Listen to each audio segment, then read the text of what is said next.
The envelope arrives at midnight. No return address.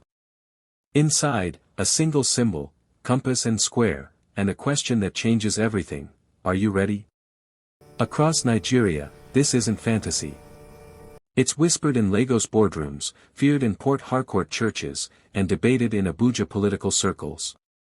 In Nigeria, once someone mentions the name, 3 words follow immediately: blood, devil, power.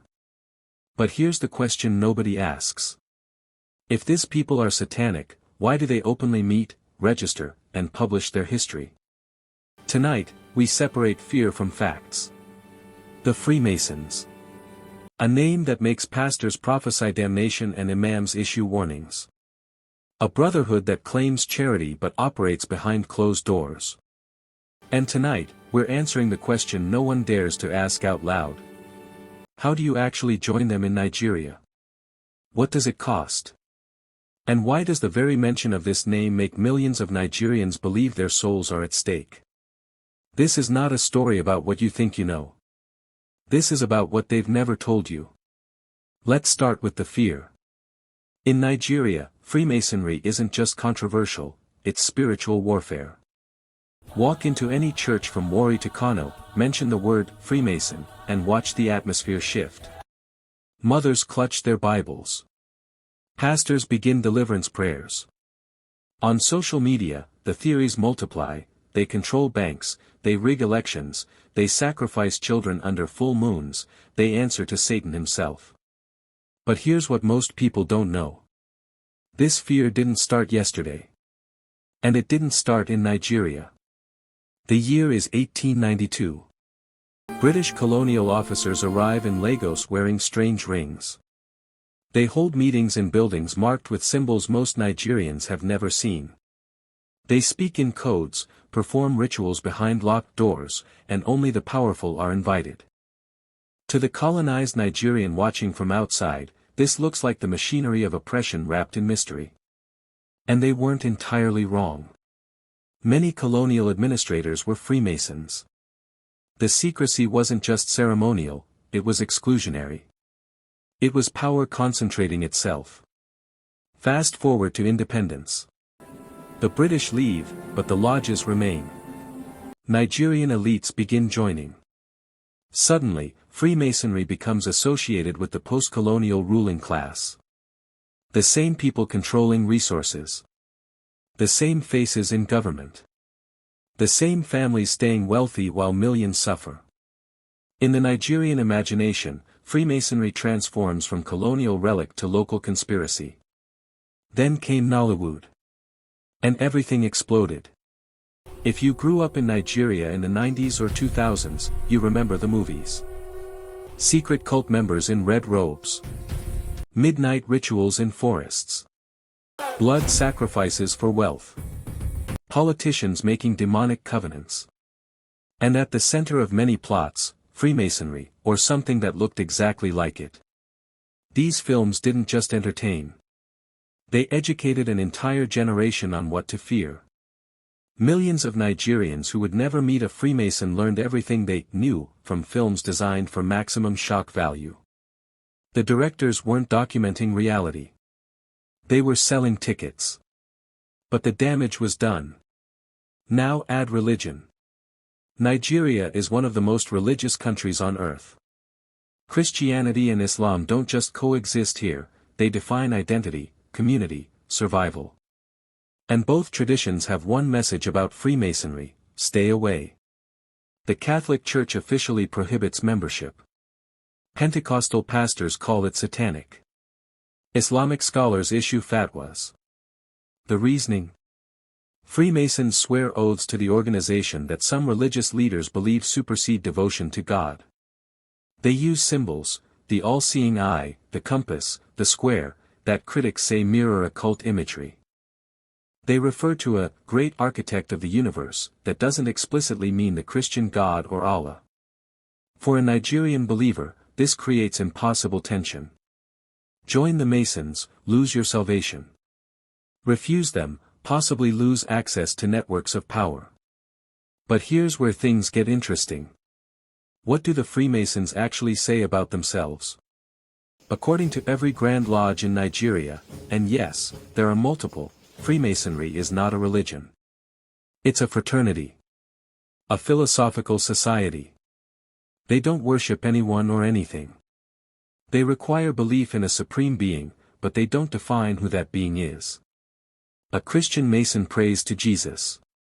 A Muslim Mason prays to Allah. The lodge, they insist, is neutral ground.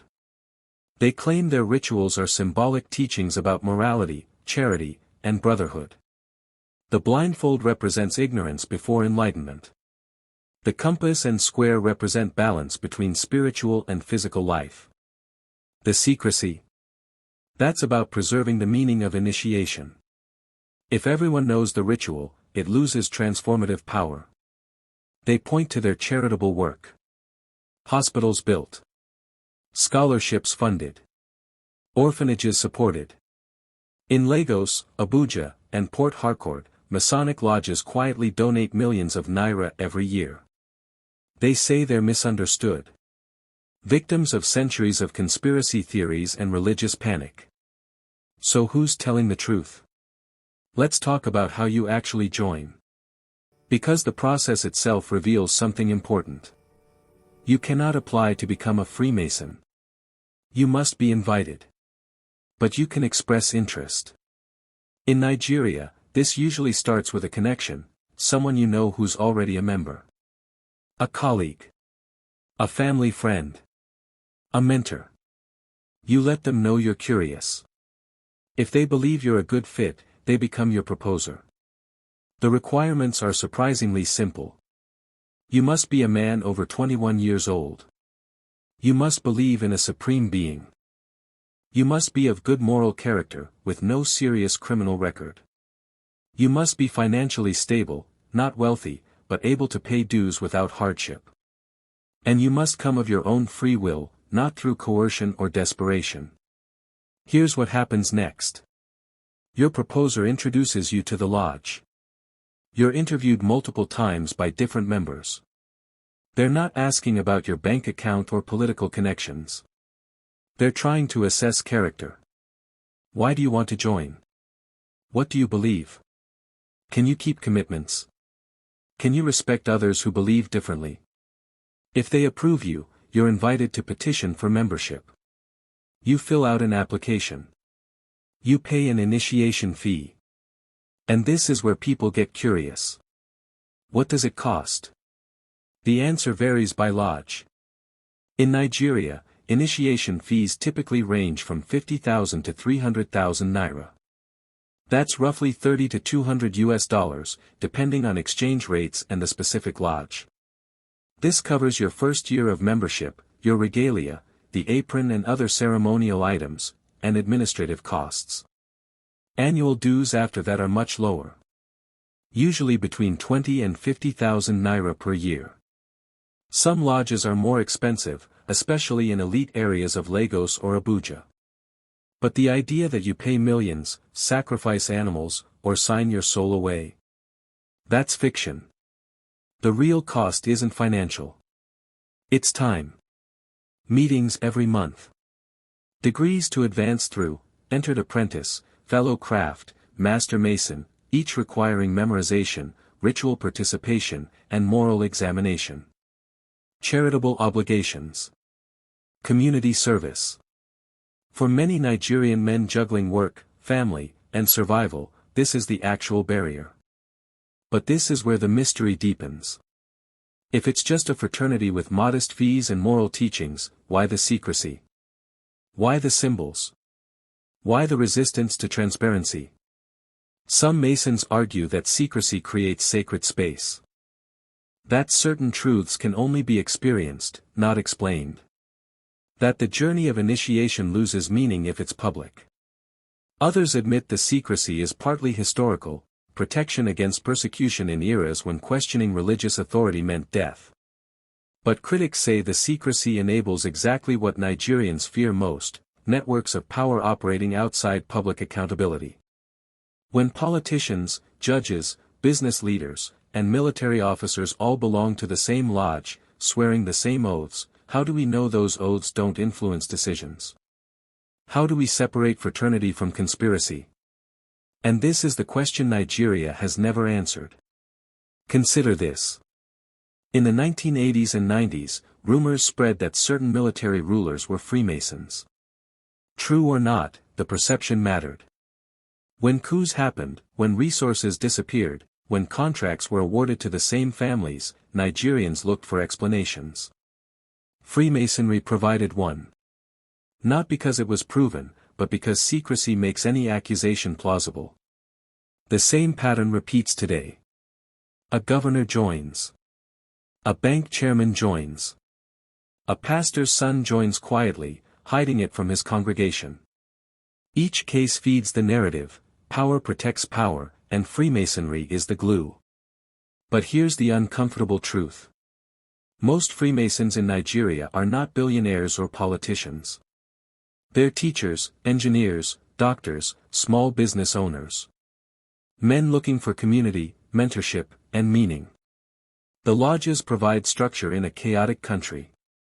They provide brotherhood across ethnic and religious lines, something Nigeria desperately needs. So why does the controversy never die?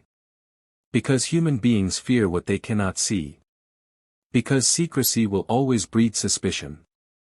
Because in a country where institutions fail, where corruption is assumed, where survival requires constant vigilance, anything operating behind closed doors looks like a threat. And because religion is not optional in Nigeria. It's identity. For millions, the church or mosque isn't just a building, it's family, safety, moral anchor. When religious leaders say Freemasonry is dangerous, believers listen. Not because they're ignorant, but because faith is everything. The Freemasons could open every lodge, publish every ritual, stream every meeting, and the fear would remain. Because this isn't about evidence. It's about power, history, and the stories we tell ourselves to explain why some people rise and others don't. So here's what we know for certain. Freemasonry exists in Nigeria. You can join if you're invited, if you meet the requirements, and if you're willing to pay modest fees and commit serious time. It's not free. It's not satanic by its own definition. And it's not as powerful as the legends suggest, but it's not as innocent as the lodges claim either. The question isn't really, how do you join?